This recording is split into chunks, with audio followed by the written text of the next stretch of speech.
السلام علیکم، میرا نام مبشر لقمان ہے اور یعنی آپ کو پتہ نہیں یاد ہو کہ نہ ہو کہ آج سے بہت سال پہلے میں نے کچھ خواجہ سراؤں کے اوپر پروگرامز کیے تھے اور ان کی وجہ سے سپریم کورٹ آف پاکستان نے ایک بڑی لینڈ مارک قسم کی ججمنٹ دی تھی، اور وہ یہ تھی کہ خواجہ سرا جو ہیں ان کا شناختی کارڈ میں اندراج ہونا ہے ایس خواجہ سرا، اور ان کا شناختی کارڈ بنے گا تو اس سے ان کے لیے لیگل نوکریوں کے اور دیگر چیزوں کے حصول ممکن ہو گیا جو پہلے نہیں تھا۔ اب کل میری نظر سے خواجہ سرا فیض اللہ کا کیس گزرا، جس میں سے پنجاب پبلک سروس کمیشن کے امتحان میں حصہ لینے کے لیے عدالت کے اندر جانا پڑا، کیونکہ ہمارے ہاں لیکچرار کی جو بھی ہو سیٹس اناؤنس کی جاتی ہیں نا، وہ صرف میل اور فیمیل کے لیے ہوتی ہیں، اور صرف یہی شعبہ نہیں، ہمارے یہاں ہر شعبے میں یہی حال ہے۔ ان میں تیسری صنف یعنی خواجہ سرا کو ہم ایسے نظر انداز کرتے ہیں جیسے ان کا وجود ایگزسٹ ہی نہیں کرتا،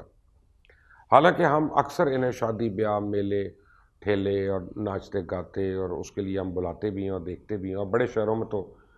ٹریفک سگنلز پہ خواجہ سرا ہمیں بھیک مانگتے ہوئے نظر آتے ہیں۔ لیکن ان کو دھتکارنے یا پھر انہیں حقارت اور نفرت کا نشانہ بنانے سے پہلے کبھی ہم نے یہ جاننے کی کوشش نہیں کی کہ یہ ہیں کون لوگ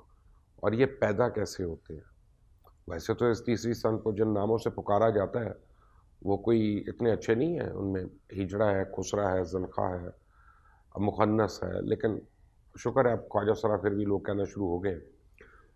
تو ایک لفظ یعنی خواجہ سرا کے علاوہ یہ تمام الفاظ جو میں نے آپ کو بتائے ہم ان سے بلاتے ہیں، یہ نام کتنے تضحیک آمیز ہیں، اور لفظ خواجہ سرا کی بھی ایک تاریخ ہے۔ دراصل مغلیہ دور میں بادشاہوں کے بڑے بڑے حرم رکھنے کا شوق نسل در نسل پروان چڑھنے لگا، اور حرم میں موجود خواتین کی تعداد بڑھ گئی تو بادشاہوں کو احساس ہونا شروع ہو گیا کہ ان کے حرم میں موجود ملکائیں اور شہزادیاں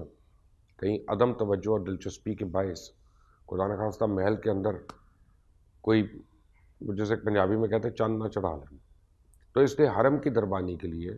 انہیں اس جنس سے زیادہ موضوع کوئی اور نہیں دکھائی دی، اور اس طرح اس دور میں اس جنس کو حرم کے افسر کے طور پہ متعارف کروایا گیا،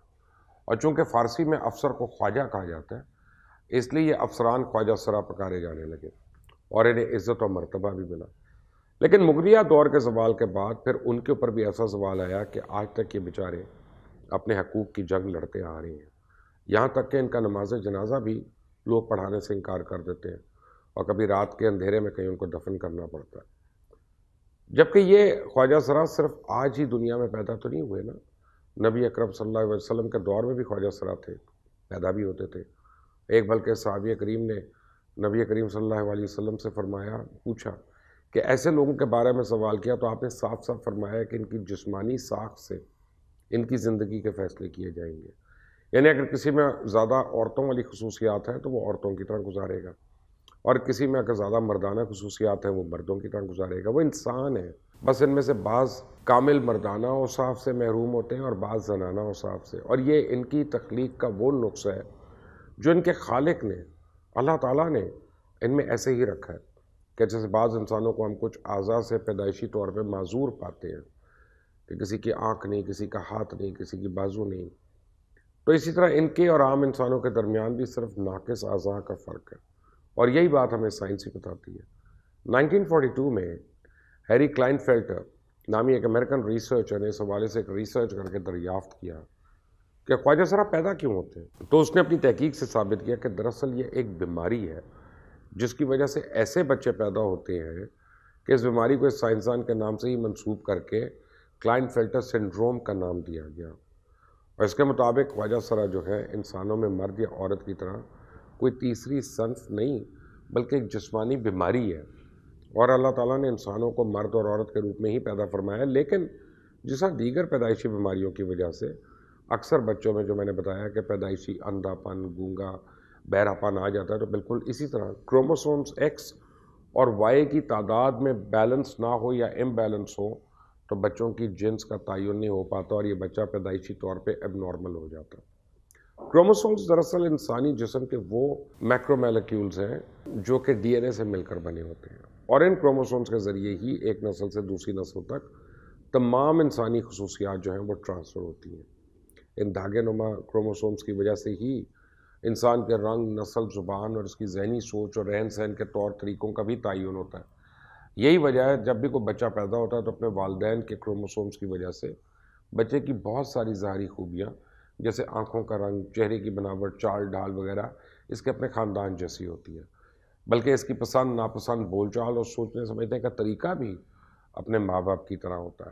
اور ہم ایک بڑا ریسسٹ ایٹیٹیوڈ ہے ہمارا، ہم سانولے رنگ کے آدمی کو ہم اس کو کم خوبصورت سمجھتے ہیں، کالے رنگ کا آدمی اس کو ہم کچھ نہیں سمجھتے، گورے رنگ کا ہمیں ویسے ہی اچھا لگتا ہے، اوپر سے وہ انگریزی بولتا ہو تو وہ پڑھا لکھا ہوتا ہے۔ ہمیں یہ نہیں پتہ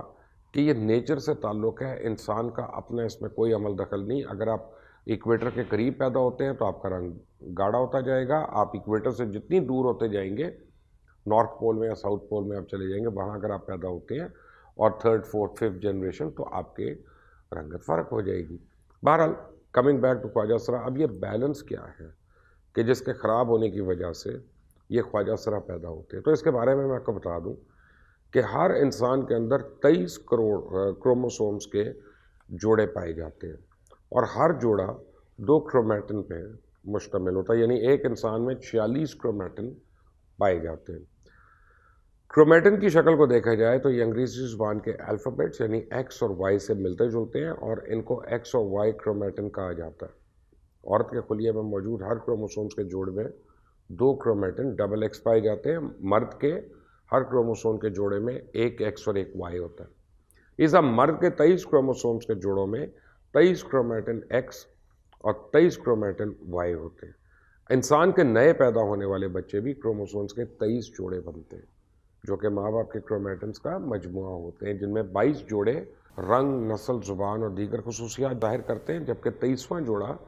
پیدا ہونے والے بچے کی جنس کا تعین کرتا ہے۔ اور اگر 23ویں جوڑے میں ماں کی طرف سے کرومیٹن ایکس کے ساتھ باپ کے کرومیٹن ایکس کا ہی جوڑا بن جائے تو بچے کی جنس لڑکی ہوتی ہے، اور اگر اس 23ویں جوڑے میں ماں کا کرومیٹن ایکس اس کے ساتھ باپ کا کرومیٹن وائی کا جوڑا بن جائے تو بچے کی جنس لڑکا ہوتی ہے۔ اور اسی طرح پیدا ہونے والے لڑکے بھی کروموسومز ایکس وائی کے 23 جوڑے ہوں گے، یا لڑکی کی صورت میں اس کے کروموسومز میں ایکس ایکس کے 23 جوڑے ہوں گے۔ 1942 میں جو کلائن فلٹر نے ایسی ہی ایک بیماری کی نشاندہی کی کہ کروموسومز کی تبدیلی کے وقت مرد میں بعض اوقات ایک زائد ایکسٹرا کرومیٹن ایکس پیدا ہو جاتا ہے، اور اس طرح اس انسانی جسم میں 46 کی بجائے 47 کرومیٹنز پائے جاتے ہیں، جس کی وجہ سے 23واں بننے والا جوڑا جو ہے وہ ایکس ایکس وائی ہو جاتا ہے، یا اس کی شکل کا ہوتا ہے، اور اس میں سے ایک ایب نارمیلٹی ضرور پیدا ہوتی ہے جس کو سائنسی زبان میں 47 ایکس ایکس وائی کہتے ہیں، یعنی 47 ایکس ایکس وائی کہتے ہیں، اور عام زبان میں کلائن فلٹر سنڈروم کہا جاتا ہے۔ اسی ایک زائد کروموسومز کی وجہ سے انگلش میں اس صنف کو ٹرانسجنڈر کہتے ہیں، کیونکہ ٹرانس کے معنی زائد کے ہیں، اور عربی میں ان کے لیے جو لفظ مخنث استعمال کیا جاتا ہے اور اس کے بھی معنی کثر کے ہیں۔ سائنسدانوں کے مطابق مرد میں ڈبل ایکس وائی کروموسومز کی ابنارملٹی ایک عام بات ہے، اور ایک اندازے کے مطابق ہر 500 افراد میں سے ایک فرد میں یہ ابنارملٹی ہو سکتی ہے، ایسی کوئی علامت بھی نہیں ہوتی ہے۔ لیکن اگر بچے کی پیدائش کے وقت یہ ابنارمل جوڑا باپ کی طرف سے آیا ہو، ڈبل ایکس یا ایکس وائی کی شکل میں ماں کے کروموسومز ایکس سے جوڑا بنا لے تو بچہ پیدائشی طور پہ اس دردناک بیماری یعنی 47 ڈبل ایکس وائی یا 47 ٹرپل ایکس کا شکار ہو کے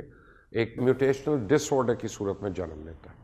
اسے سمجھنے کی بات یہ ہے کہ اللہ تعالیٰ نے مرد اور عورت دو ہی جنس میں انسان کو پیدا فرمایا، لیکن جیسا انسان کو پیدائشی طور پہ کوئی اپاہج ہو سکتا ہے، بیماری ہو سکتی ہے، اس طرح یہ بھی ایک بیماری ہے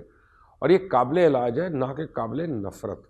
جس طرح دوسری پیدائشی بیماریوں کے شکار بچوں کو اسپیشل چائلڈ سمجھا جاتا ہے، ایسا یہ بھی اسپیشل چلڈرن ہوتے ہیں، لیکن ہماری بدقسمتی ہے کہ ہمارا معاشرہ اس بیماری میں مبتلا افراد کو اچھوت سے بھی بدتر زندگی گزارنے پہ مجبور کر دیتا ہے، اور بہت ہی کم افراد ان کو تحفظ دینے کی کوشش کرتے ہیں۔ سب سے پہلے انہیں اپنے گھر سے نکال دیا جاتا ہے، بے دخل کر دیا جاتا ہے، تمام یا پھر ان سے معاشرتی حقوق سے محروم کر کے ہم انہیں بے آسرا چھوڑ دیتے ہیں۔ اس بعد یہ اپنی زندگی کی سانسوں کو پورا کرنے کے لیے اور اس کی خاطر ہر جائز و ناجائز کام کرنے پہ مجبور ہو جاتے ہیں، اور اس کے بعد انہیں ہر طرف سے تب بھی حقارت کا سامنا کرنا پڑتا ہے، جس کی آج تک کسی کے پاس کوئی وجہ نہیں، اور اگر ہو بھی نہیں سکتی۔ کہ اگر آج ہم ان کی پیدائش کے وقت سے ہی ان کی اس بیماری کو سامنے رکھتے ہوئے پرورش کریں، انہیں تحفظ دیں، تعلیم دیں، تو انہیں کبھی اپنے حق کے لیے اس طرح عدالتوں کے دھکے نہیں کھانا پڑے گا، نہ اپنا پیٹ پالنے کے لیے ناچ گانا یا بھیک مانگنا پڑے گی۔ اب دیکھتے ہیں کیا فیض اللہ اپنی جدوجہد میں کامیاب ہوتے ہیں یا نہیں، کیونکہ فیض اللہ کا کیس جو ہے وہ آنے والی نسلوں میں یہ جو ہماری خواجہ سرا یا تھرڈ جینڈر ہے یا ٹرانسجینڈر جو نسل ہے ان کے لیے ایک بہت ہی ریولوشنری کیس ثابت ہو سکتا ہے۔ اللہ تعالیٰ آپ کا ہمارا سب کا حامی و ناصر ہو۔ انٹل دی نیکسٹ ٹائم، اللہ حافظ۔